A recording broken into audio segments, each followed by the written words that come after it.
Meu nome é Mônica, e o que vou contar aconteceu quando eu tinha 30 anos. Naquele tempo eu vivia com meu marido Miguel e com nossos 2 filhos pequenos. Éramos uma família tranquila e nada fora do comum. Eu sempre disse que meus sogros eram pessoas nobres e que não havia maldade neles. Dona Rosa era uma mulher doce, já Manuel era sério, mas atencioso. Sempre nos recebiam com comida quente e um sorriso no rosto.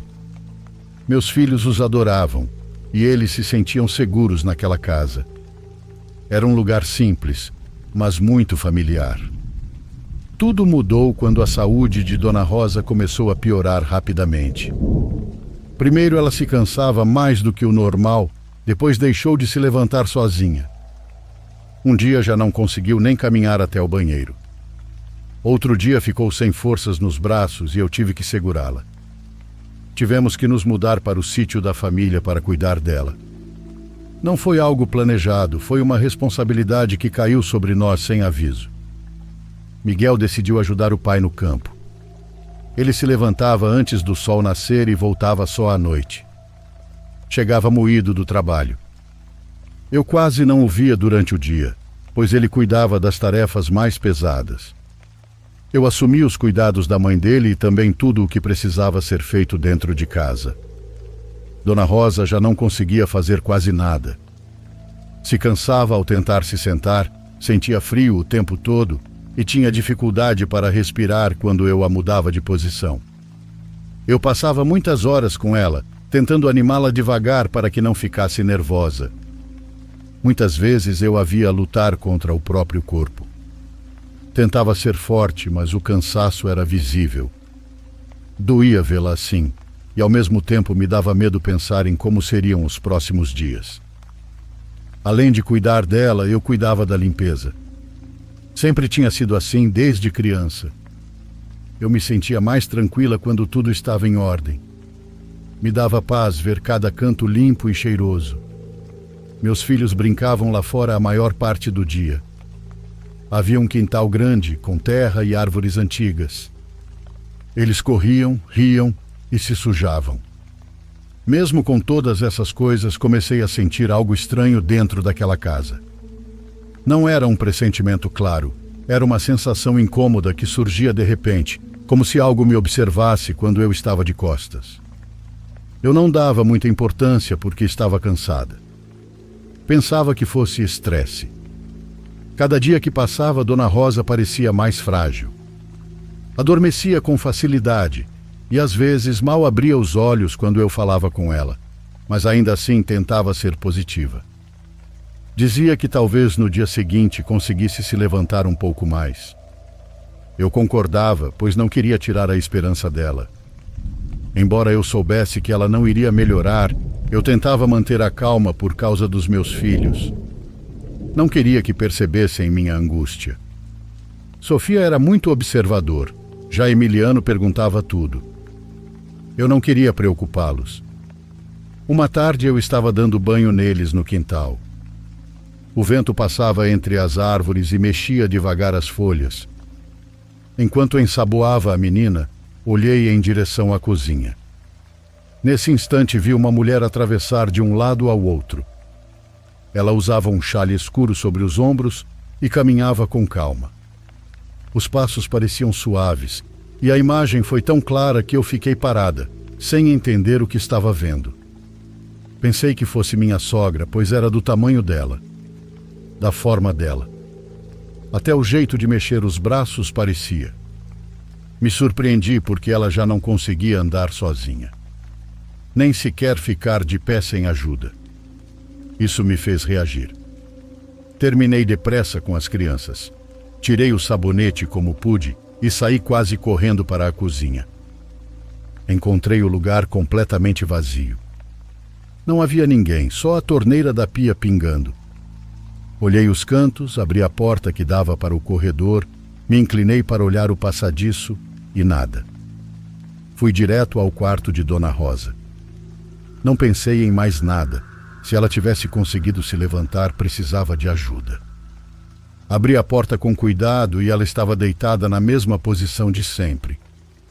Dormindo? respirando devagar, com o mesmo semblante cansado. Não havia como ela ter caminhado até a cozinha nem atravessado aquele espaço tão rápido. Ela já não tinha forças, e isso eu sabia muito bem. Na casa não havia mais ninguém, nem meu marido, nem meu sogro. Eles estavam no campo desde cedo. Fiquei ali parada, sem saber o que pensar. A imagem da mulher atravessando a cozinha seguia na minha cabeça.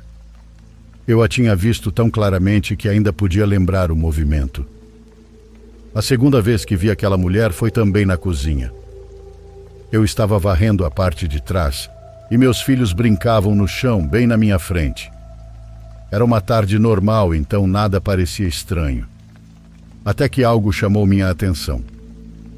Enquanto eu passava a vassoura, ouvi pratos se mexendo. Foi um som claro de coisa metálica, como se alguém estivesse arrumando algo na pia. Parei um instante, pensando que Miguel tivesse voltado mais cedo. Falei com ele normalmente, mas não houve resposta.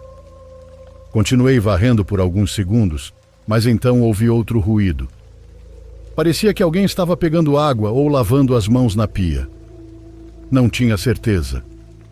Havia um som, então chamei Dona Rosa, caso ela precisasse de algo. Nenhuma resposta. Era evidente que não era ela. Seu corpo já não tinha condição de ir até a cozinha sem ajuda. Me aproximei devagar da porta e faltavam poucos passos. Me inclinei para olhar e não vi ninguém. Tudo parado. Nesse momento senti um cheiro forte de rosas, muito nítido, como se alguém tivesse acabado de abrir um buquê fresco. Foi tão real que senti como se estivesse bem diante de mim. Senti um peso leve no peito, como se algo tivesse passado por ali, sem tentar se esconder. Naquela noite contei tudo a Miguel. Eu me sentia inquieta e precisava saber se ele havia percebido algo. Ele ficou calado por um tempo.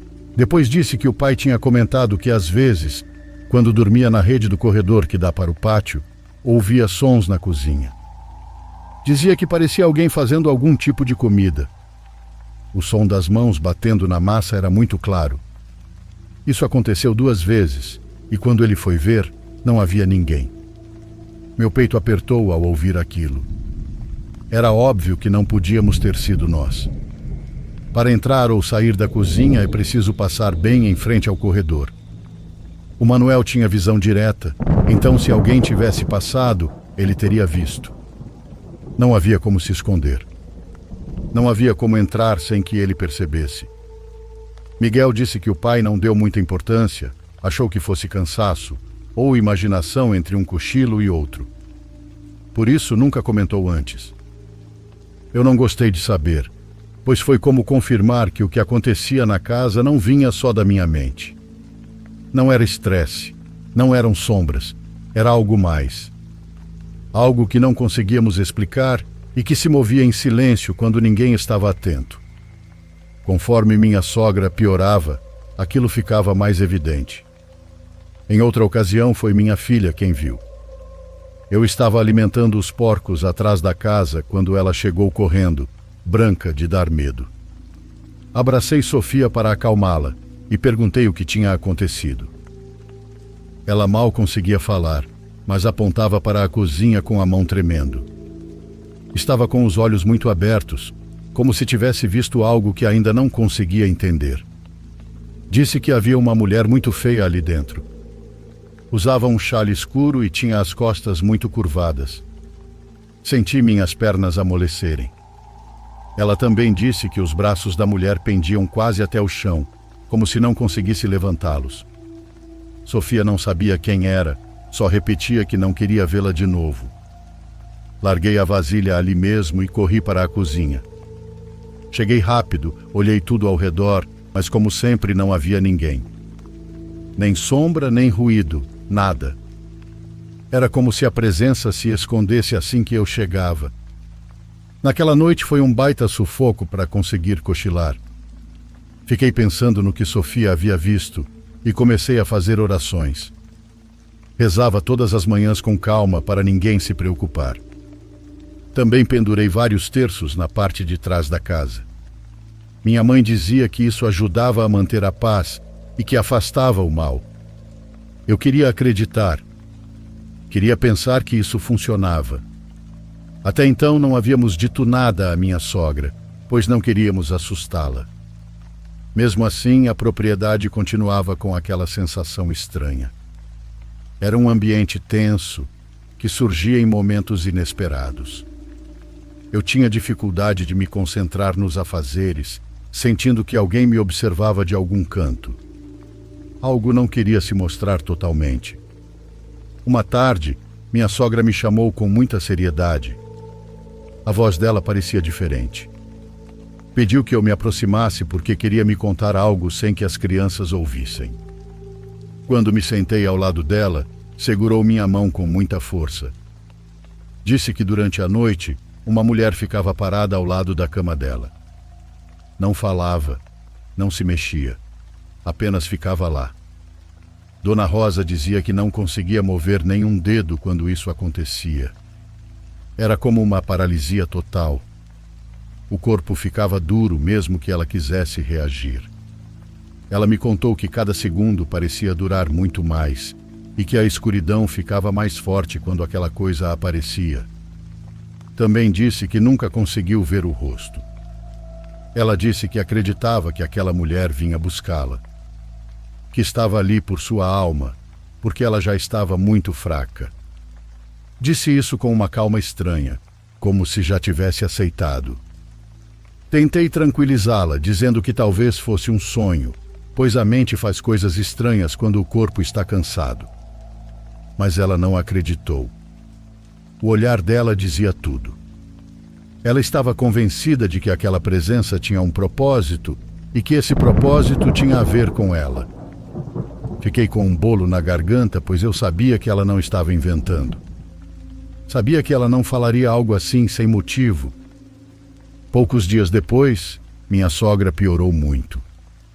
Seus olhos já não conseguiam acompanhar as coisas, só ficavam fixos em um ponto e depois se perdiam. Sabíamos que o momento estava próximo. O corpo dela já não respondia e parecia que cada respiração exigia um esforço enorme. Numa manhã, por volta das 10, Dona Rosa se foi. Foi tão silencioso que parecia que todo o sítio tinha se apagado. Nem os animais fizeram barulho naquele dia. Tudo ficou quieto. Desde então, ninguém voltou a ver a mulher do chale. Não houve mais sombras, nem movimentos estranhos, nem barulhos na cozinha. Era como se aquela presença tivesse desaparecido junto com o último suspiro da minha sogra. Meu marido, meus filhos e eu continuamos vivendo lá por vários anos.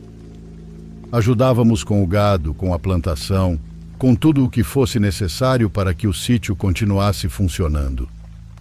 E curiosamente tudo ficou mais tranquilo depois da partida dela.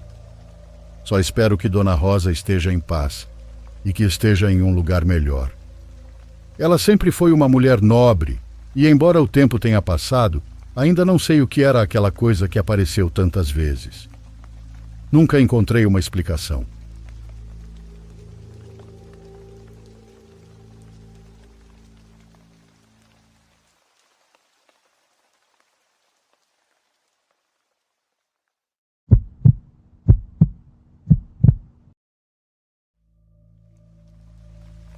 Como estão todos vocês? Eu estou bem e espero que vocês também estejam.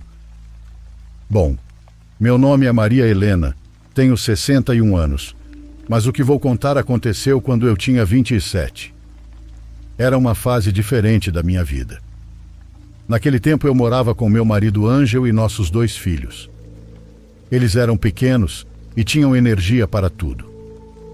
Meus padrinhos de batismo eram o senhor Juliano e a dona Rebeca. Eles tinham um pequeno restaurante em frente ao mar. Era um negócio humilde, feito com esforço.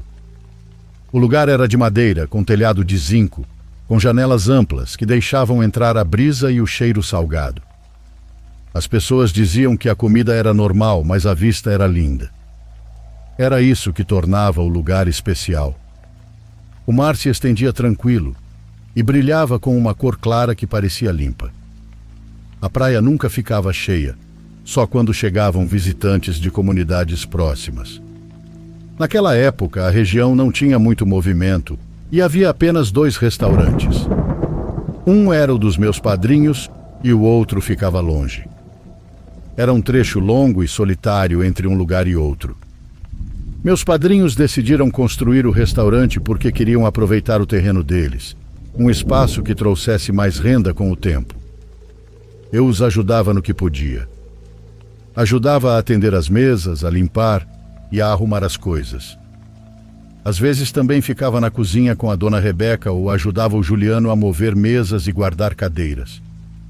Isso me fazia sentir útil e me ajudava a ganhar um pouco de dinheiro, porque em casa cada tostão importava. O restaurante abria de quinta a domingo. Quando ia abrir, podiam passar horas sem que chegasse um cliente, e de repente chegavam várias famílias ao mesmo tempo. Assim era aquela região. Nunca se sabia como o dia seria. Mas quando o céu escurecia, tudo mudava. A praia ganhava outro clima, o barulho diminuía e a brisa ficava mais forte. As luzes do restaurante não conseguiam iluminar muito, apenas o necessário para ver as mesas mais próximas. O resto ficava no escuro, às vezes escuro demais. Em várias ocasiões vimos luzes se moverem entre as palmeiras. Eram pequenos clarões, como se algo cruzasse a baía em questão de segundos. Uns diziam que eram esferas flutuando, outros falavam de um fogo estranho que se movia sem vento. Eu vi uma vez desde a beira. Era uma luz laranja e caminhava sobre o mar como se tivesse vida. Não parecia normal, mas também não se aproximava. Meu primeiro susto sério chegou numa noite tranquila. Era daquelas noites em que só ficava acesa a luz do gerador. Já estávamos guardando as coisas antes de ir embora.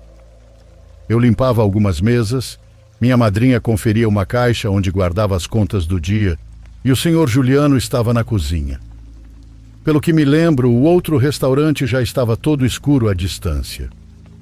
Não havia vento. Não havia gente. Não havia barulho além do movimento suave do mar. Lembro que minha madrinha parou de repente, mas não estava fazendo nada de especial. Apenas levantou a cabeça e ficou imóvel. Me olhou com uma expressão que eu nunca tinha visto antes. Ela fez um sinal para eu ficar em silêncio, e então eu ouvi. Era um choro, e vinha do mar.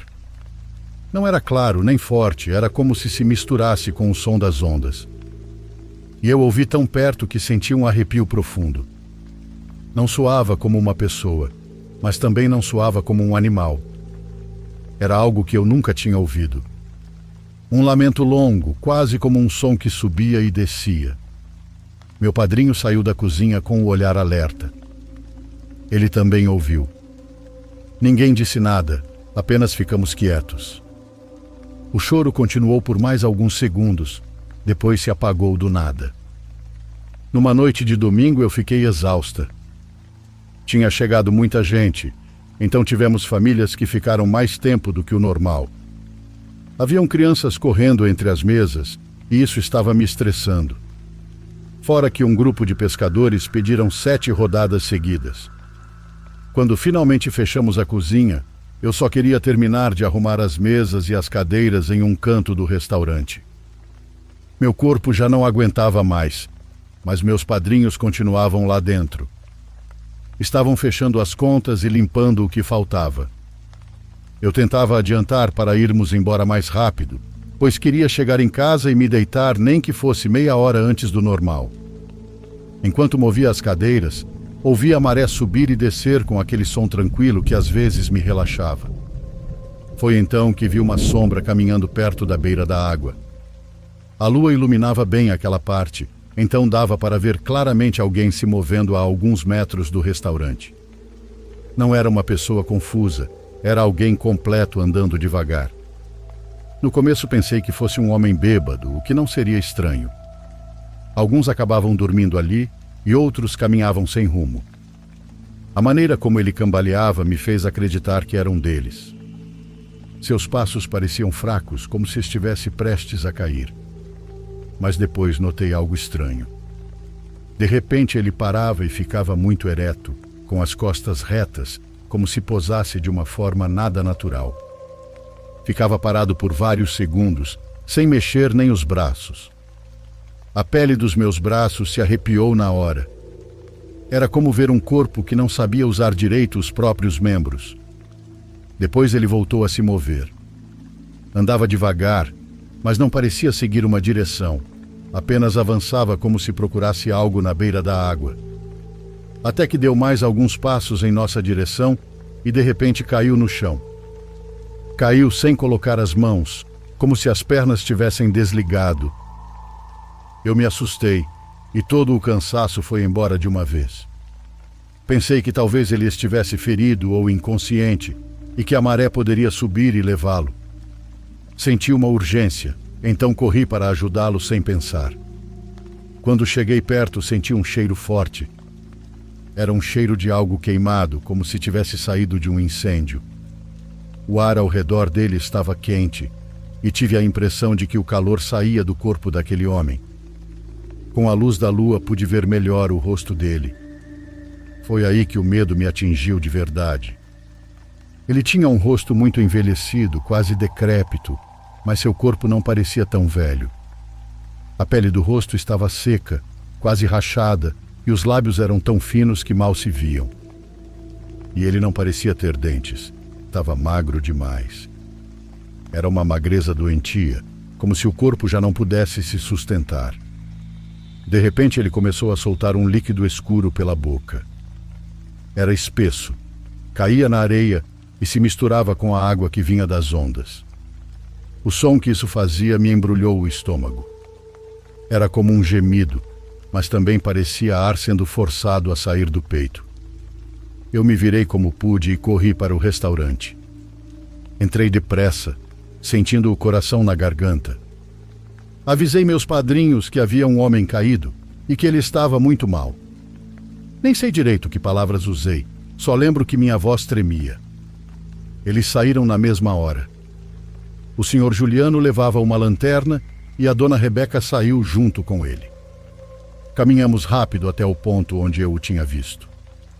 Eu ia atrás deles, sentindo que o ar ficava mais frio a cada passo. Quando chegamos ao lugar, não havia ninguém. O homem já não estava lá e tinham passado menos de 30 segundos. Não era possível que alguém tão fraco tivesse se levantado e ido embora. Não havia pegadas recentes, não havia marcas de arrasto e não havia rastro do líquido. Só a areia molhada. A praia estava vazia e meus padrinhos me olharam confusos. Eu não consegui dizer nada, pois aquilo não fazia sentido. As semanas seguintes foram muito pesadas para mim, pois eu não conseguia descansar bem. Meu corpo estava cansado desde de manhã e toda noite eu sonhava com aquele homem. Era como se ele entrasse na minha cabeça sem permissão. Mesmo que eu não lembrasse do resto do sonho, ele sempre estava presente. Às vezes eu o via parado em um canto do quarto, com aquela postura rígida que eu tinha visto na praia, sem se mover. Em outras ocasiões, eu sentia que ele se aproximava dos meus braços, como se estivesse a poucos centímetros de me tocar. E eu acordava assustada, com o coração batendo como se eu tivesse corrido. Em várias noites acordei com aquele cheiro de queimado que arranhava a minha garganta. Era tão real que eu ficava tremendo, sentada na cama. Ângel não percebia porque dormia profundamente. Eu não queria assustá-lo e nem preocupar meus filhos. Mas com o passar dos dias, isso virou um peso. Cada vez que eu achava que já estava melhor, voltava a sonhar com ele. Um dia não aguentei mais. Sentia que algo dentro de mim estava errado e que aquele medo não iria embora sozinho.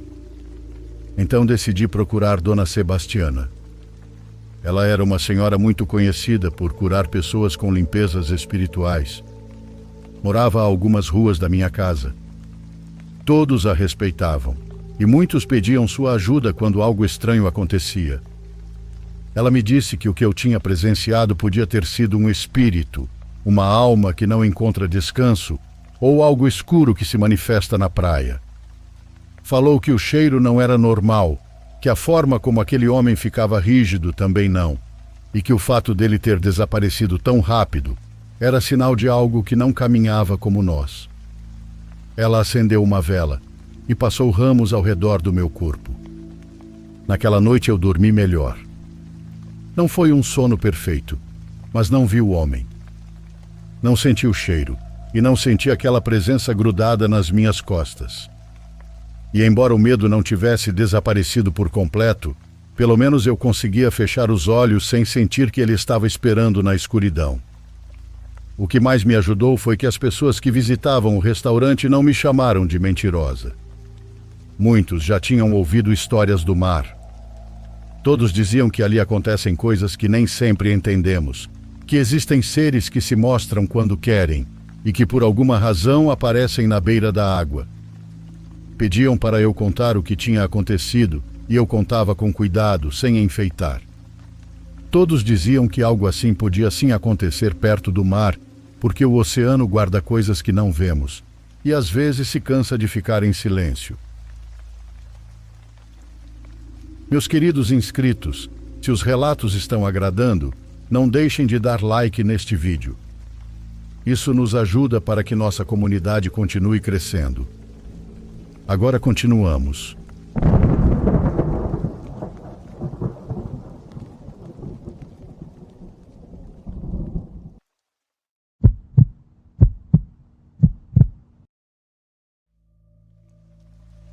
Meu nome é Emílio e tenho 34 anos. Minha vida sempre foi tranquila e tem sido assim desde que tenho memória. Às vezes acho que por isso me acostumei a caminhar sozinho por lugares onde quase ninguém passa. Também cresci ouvindo histórias que me marcaram mais do que imaginei. Desde criança, eu ouvia relatos antigos e a maioria vinha do meu avô Rogério. Ele tinha uma maneira muito séria de contá-los. Não levantava a voz, não fazia gestos, apenas falava como se estivesse lembrando algo que ainda conseguia sentir. Mas havia uma história em especial que ele repetia toda vez que mencionávamos a ponte de madeira. Essa ponte já não existe, pois uma enchente a levou muitos anos atrás. Só restaram alguns postes apodrecidos e alguns pregos que se enferrujaram com o tempo. A ponte ficava sobre um arroio bravo. Era um arroio que mudava de cor conforme a estação. Às vezes era claro e tranquilo, mas na época de chuva ficava turvo e barulhento. A ponte servia para cruzar em direção à serra, e muita gente a usava quando não havia caminho por baixo. O problema é que ela não aguentava peso, só dava para cruzar a pé. Eu cheguei a vê-la quando era criança. Era fina e se mexia como se estivesse viva. Meu avô dizia que a cada temporada de chuvas a ponte tremia. Contava que muitos tinham medo de usá-la porque sentiam que a qualquer momento ela poderia ceder. E foi exatamente o que aconteceu. Uma enchente forte a levou de uma só vez. Mas o que mais me marcou não foi a história da ponte, e sim a lenda que cercava aquele lugar. Meu avô falava do homem de olhos brancos. Dizia que esse homem aparecia quando começava a escurecer, pouco antes da luz desaparecer. Ficava parado ao lado da ponte, como se estivesse esperando por algo. Nunca se movia, nunca se ouvia sua respiração. Apenas permanecia ali, calado e cabisbaixo. Meu avô afirmava que se alguém passasse por ali e não lhe desejasse boa noite, a figura seguia a pessoa, sem fazer barulho. Seguia por vários dias. A cada noite aparecia mais perto, como se entendesse que a pessoa não havia sido respeitosa. Muitos diziam que era mentira, apenas um conto para assustar crianças. Outros juravam ter visto. Eu cresci dividido entre essas duas versões. Às vezes achava engraçado. Às vezes sentia curiosidade. Mas algo naquela história ficou gravado em mim. Meu avô contava que certa tarde estava voltando do mato. Ele vinha cansado, trazendo lenha e um saco com espigas de milho. Já começava a escurecer, mas ainda havia um pouco de luz. Quando chegou à parte alta da trilha, sentiu que alguém o observava. Era uma sensação forte, como quando a gente sabe que não está sozinho, mesmo sem ouvir nada. Ao virar, viu uma pessoa parada sobre as tábuas da ponte. Estava de costas, muito ereta e imóvel, como se o estivesse esperando. Meu avô dizia que ainda conseguia notar alguns detalhes porque restava um pouco de claridade. Viu um chapéu velho, o formato do corpo e as roupas gastas, mas não conseguia ver o rosto. E em vez de caminhar para um dos lados, a figura permaneceu ali, como se estivesse cravada no chão. Ele sempre repetia que no instante em que a viu, sentiu um frio estranho, como se algo pesado o envolvesse de repente. Meu avô nunca foi muito de acreditar nessas coisas, mas daquela vez ficou com medo. Caminhou devagar, rezou baixinho palavra por palavra. Não tirava os olhos daquela pessoa, porque tinha medo de que ela se mexesse.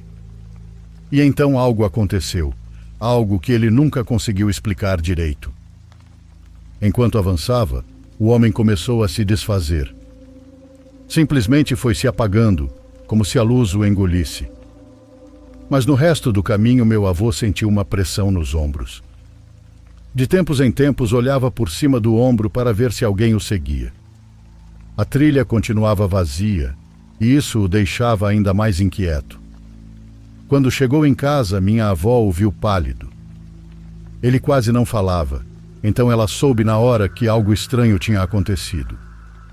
Perguntou o que ele tinha, e na verdade insistiu várias vezes. Com os anos, essa história se tornou parte da minha infância. Toda vez que passávamos perto do arroio, eu olhava para os restos da ponte. As tábuas podres, os pregos antigos, as pedras, tudo parecia normal. Mas quando eu lembrava da figura que meu avô descrevia, minha garganta se fechava. Eu não sabia se acreditava ou não, mas sabia que minhas pernas ficavam tensas. E mesmo já sendo mais velho, eu preferia não passar por ali quando o sol começava a se esconder.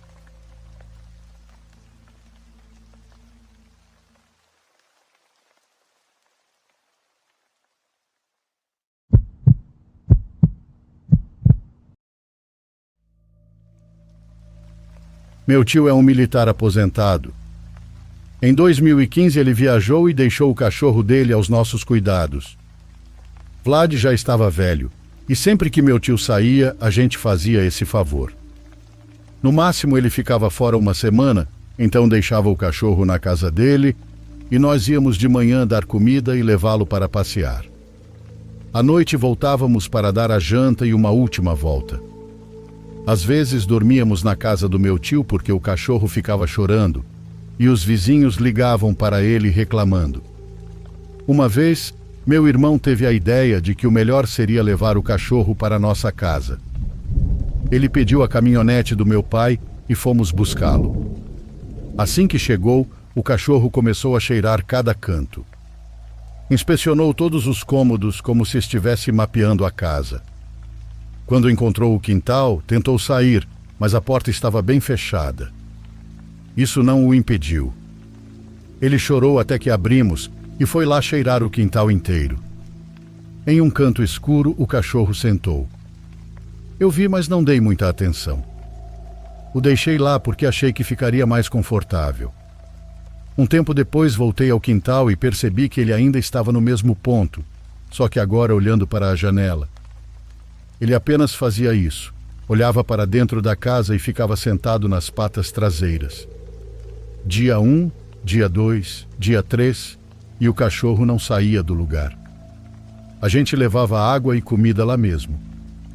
Ele nem queria sair para dar a volta. Fazia as necessidades no jardim quando ninguém estava vendo. Deve estar com saudade da casa dele, disse minha mãe.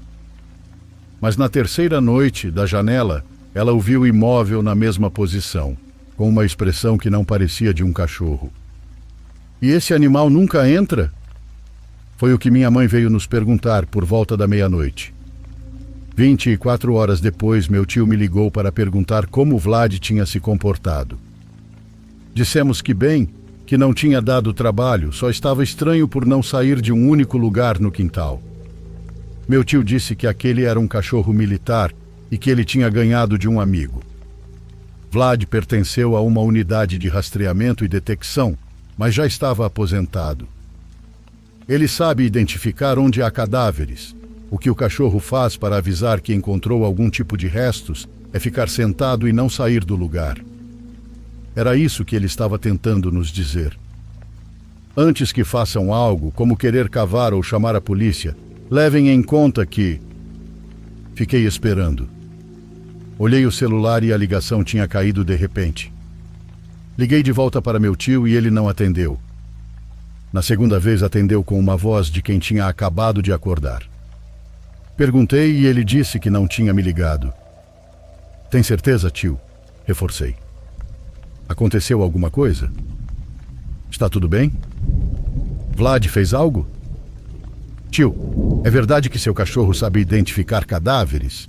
Perguntei isso porque foi a última coisa que ele tinha dito antes da ligação cair. Não, meu filho. Por que você pergunta isso? Esse cachorro foi um presente da minha nora. Desliguei. Chequei minha lista de chamadas e não tinha nada dele. Eu imaginei tudo. Aquilo já estava muito estranho. Desci ao quintal para pedir ao cachorro que entrasse na casa, pois se fosse assim, talvez eu conseguisse. Abri a porta e o chamei. Fiquei olhando para o ponto onde ele estava sentado, duvidando do que achava ter ouvido ao telefone. O cachorro estava imóvel no canto mais escuro do quintal, onde a luz do poste mal alcançava. Os olhos dele refletiam um brilho morto, fixos na terra úmida sob suas patas. Algo dentro de mim dizia que aquele lugar escondia algo enterrado. Algo que ele sentia e eu não. Engoli seco e o chamei com um fio de voz, esperando que saísse daquele transe. Mas o que ele fez me tirou o ar. Com um movimento torto, o cachorro se ergueu sobre duas patas, como se tivesse esquecido como ser um cachorro. As patas dianteiras pendiam rígidas, as articulações estalaram e ele começou a andar em minha direção como cachorro de circo. Não latiu, não rosnou, só caminhou. O cachorro passou ao meu lado e quando ficou à minha direita, eu juro que ouvi ele dizer que realmente havia alguém enterrado no quintal. Nunca senti tanto medo na vida. Deixei a porta aberta para ele sair e corri para o meu quarto, trancando tudo imediatamente. No dia seguinte, contei à minha mãe o que tinha acontecido e ela disse: "E se a gente levar o cachorro de volta para a casa do seu tio?" Estranhamente, lá ele voltou a ser o mesmo de sempre. Talvez fosse algo na nossa casa que o deixou daquele jeito. Anos depois, meus pais venderam a casa porque foram morar em outro estado. Lembramos dessa história porque há alguns meses, a pessoa que comprou a casa ligou para avisar que enquanto cavavam para construir no quintal, tinham encontrado alguém enterrado a menos de 1 metro de profundidade. Isso me arrepia só de escrever.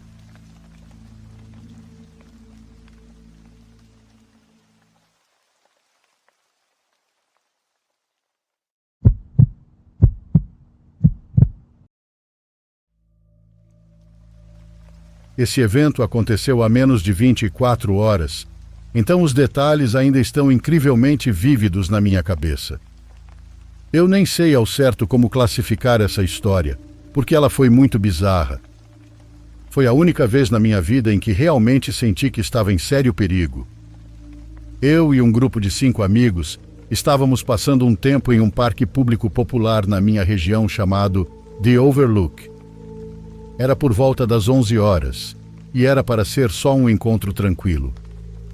Não tínhamos planos além de sentar nos bancos do parque e conversar.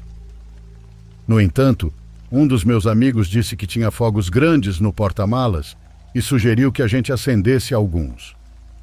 The Overlook provavelmente é o pior lugar do parque inteiro para soltar fogos, então sugeri que fôssemos para uma parte mais isolada do parque chamada The Loop.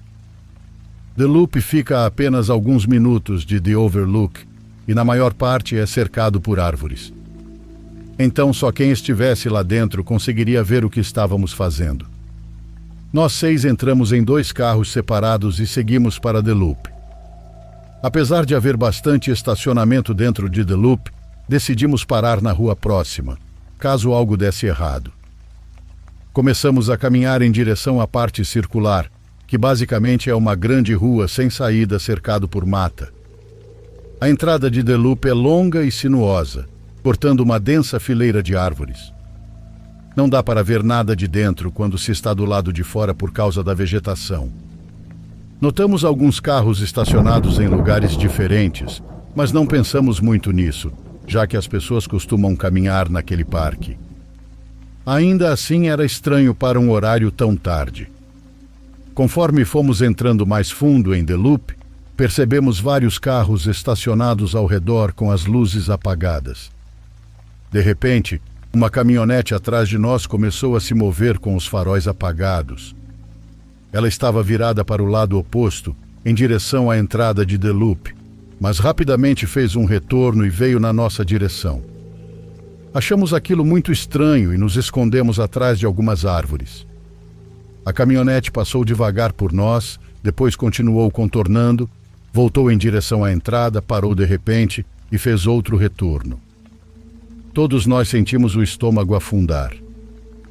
A caminhonete era só de 2 lugares e nós éramos 6. Mesmo assim, estávamos assustados e desconfortáveis. Por algum motivo, meu amigo achou que era o momento perfeito para acender um dos fogos. A caminhonete imediatamente ligou os faróis e começou a dirigir devagar na nossa direção. Corremos mais para dentro da mata, que ficava numa área em declive, e nos escondemos atrás de mais árvores. Só que a caminhonete subiu na calçada e avançou pela grama, direto para onde estávamos. Quem quer que estivesse dirigindo deve ter nos visto correndo, porque ligou o farol alto e começou a buzinar sem parar. Disparamos para dentro do mato o mais rápido que conseguimos. Aquele não era um caminho onde as pessoas costumavam andar, então havia capim alto, dificultando os movimentos. A uns 6 metros mata adentro, começamos a ouvir vozes vindas da caminhonete e vimos mais pares de faróis acendendo. Durante a corrida, nos separamos. Eu estava com 2 amigos e não sabíamos onde estavam os outros, mas isso nem era nossa maior preocupação. 2 homens saíram da caminhonete e correram para dentro da mata com lanternas. Eu e meus amigos nos deitamos no chão, tentando ficar escondidos. Consegui me enfiar debaixo de um arbusto grande, mas meus outros 2 amigos ainda estavam parcialmente expostos. Estávamos em um ponto baixo da mata, com parte de The Loop bem acima de nós. Ficou tudo quieto por alguns minutos até ouvirmos passos e vermos lanternas vindo de cima. Não sabíamos se eles conseguiam nos ver, mas estávamos praticamente encurralados. Um grupo procurava pela frente e outro procurava por cima. Não entendíamos por que estavam tão irritados com pessoas aleatórias, mas só depois descobri que aquele lugar tinha vários traficantes. Tudo o que podíamos fazer era ficar escondidos e torcer para que não nos encontrassem. Depois de uns 15 minutos, vimos a caminhonete sair da grama, voltar para a rua e ir embora. Os outros faróis também desapareceram, mas nunca vimos os homens que tinham entrado na mata saírem de lá. Para piorar, um dos meus amigos percebeu que tinha perdido o celular em algum lugar enquanto corria. Encontrá-lo foi surpreendentemente fácil, mas sair da mata de volta para a estrada que levava a The Loop foi complicado. Estava tudo completamente escuro e não podíamos usar lanternas ou celulares para não chamar atenção. Nos reunimos com um amigo que estava escondido ali perto. Ele disse que um dos homens tinha passado correndo bem ao lado dele, mas não o viu.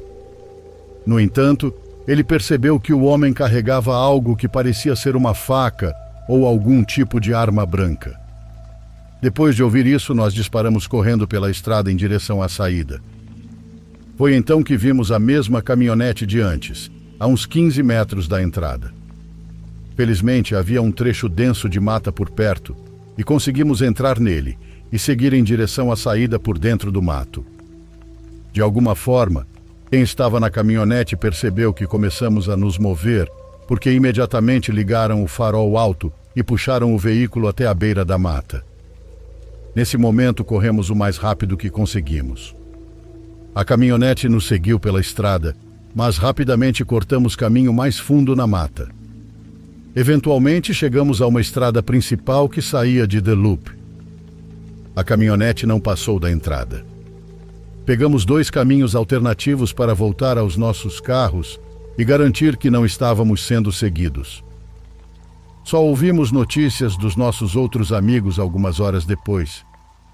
Eles conseguiram escapar muito mais rápido porque correram sem parar para se esconder. Eu nunca mais vou voltar a The Loop. Não sei o que aquelas pessoas queriam ou por que fizeram tanto esforço para nos caçar dentro da mata, mas tenho certeza de que não era nada bom. Como eu disse, é uma área que tem bastante traficantes.